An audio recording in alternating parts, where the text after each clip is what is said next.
कई बार बच्चे का नाम उसके जन्म के टाइम बर्थ सर्टिफिकेट में कुछ और लिखवा दिया जाता है और बाद में दूसरा नाम रखने का डिसीजन लिया जाता है। काफी बार लोगों को अपना नाम पसंद नहीं होने के कारण उसको चेंज करना चाहते हैं और काफी बार एस्ट्रोलॉजी सजेशन के कारण से भी लोग अपना नाम चेंज करते हैं। लेकिन नाम में परिवर्तन करना कोई साधारण काम नहीं है, क्योंकि नाम चेंज करने से हमारी आइडेंटिटी ही प्रभावित हो जाती है। हमें अपने डॉक्यूमेंट्स में, बैंक खातों में, बीमा पॉलिसी में, यानी सब जगह नाम चेंज करवाने की जरूरत पड़ती है, जिसके लिए हमें जरूरत होती है नेम चेंज के गैजेट पब्लिकेशन की।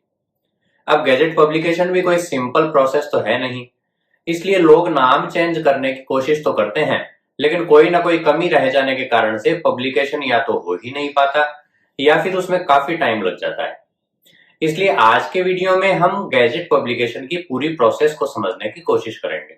नेम चेंज के कई कारण होते हैं, जैसे अपनी इच्छा से नाम चेंज करना, शादी के कारण से सरनेम चेंज करना, रिलीजन या जेंडर चेंज होने पर भी लोगों को नाम बदलना पड़ता है।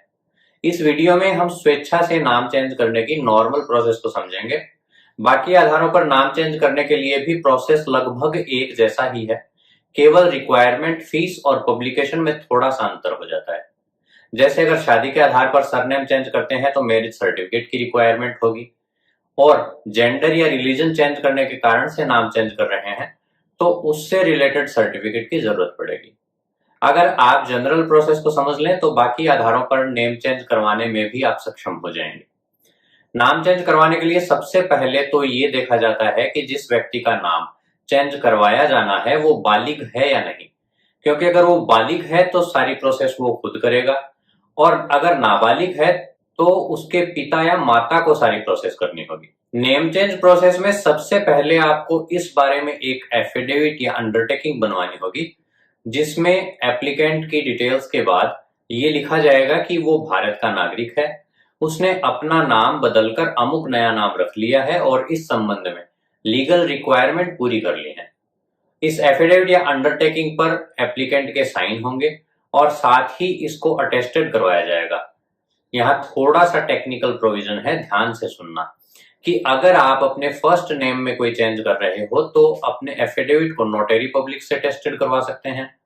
अगर आप अपना सरनेम चेंज कर रहे हो और जो नया सरनेम आपको ऐड करना है वो सरनेम पहले से आपके पिता या माता के डॉक्यूमेंट में है तो भी आप अपना एफिडेविट नोटरी पब्लिक से अटेस्टेड करवा सकते हो।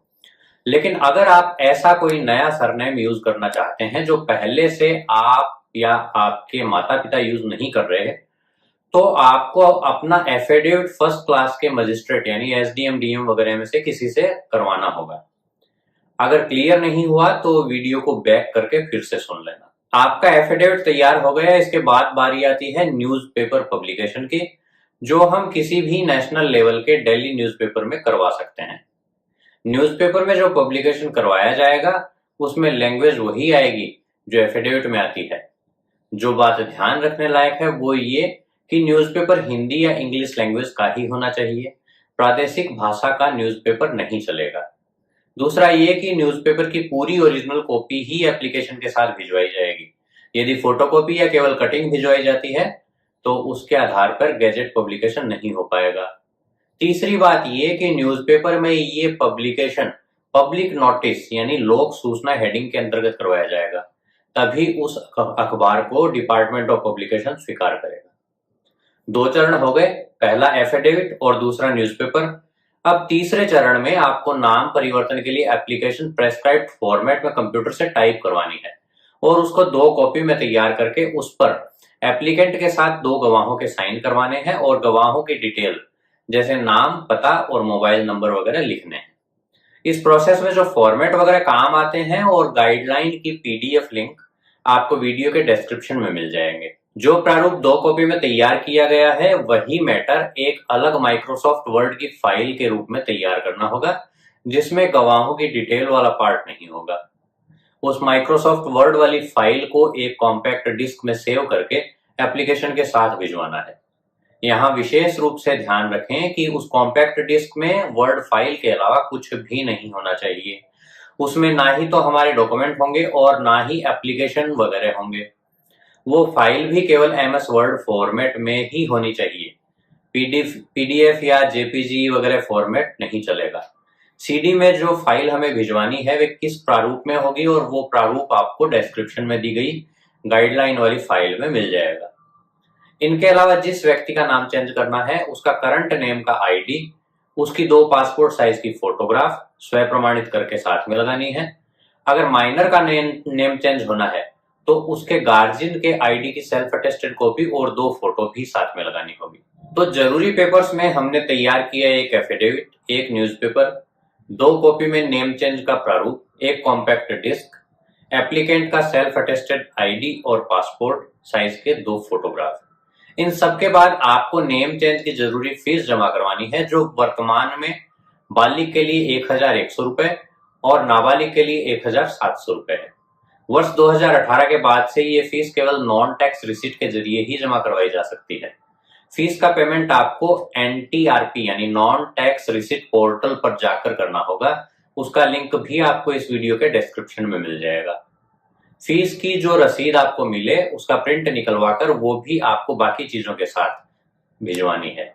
ये सारे डॉक्यूमेंट्स तैयार करने के बाद आपको डिपार्टमेंट ऑफ पब्लिकेशन के कंट्रोलर के नाम से फॉरवर्डिंग लेटर बनाना है, जिसमें लिखा जाएगा कि आप अपना नाम चेंज करने के लिए गैजेट पब्लिकेशन करवाना चाहते हैं, जिसके लिए जरूरी दस्तावेज और चीजें आप इस लेटर के साथ भेज रहे हैं।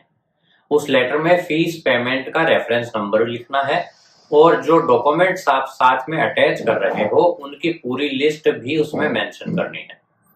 इसके बाद आप या तो रजिस्टर्ड पोस्ट से डिपार्टमेंट ऑफ पब्लिकेशन दिल्ली के एड्रेस पर भेज सकते हो या फिर आप चाहें तो व्यक्तिगत रूप से जाकर भी जमा करवा सकते हो।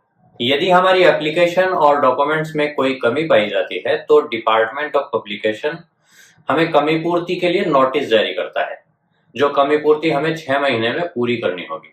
और यदि हमारी फाइल कंप्लीट हो जाती है तो हमारे नेम चेंज के ऐड को गैजेट पब्लिकेशन के लिए भेज दिया जाता है।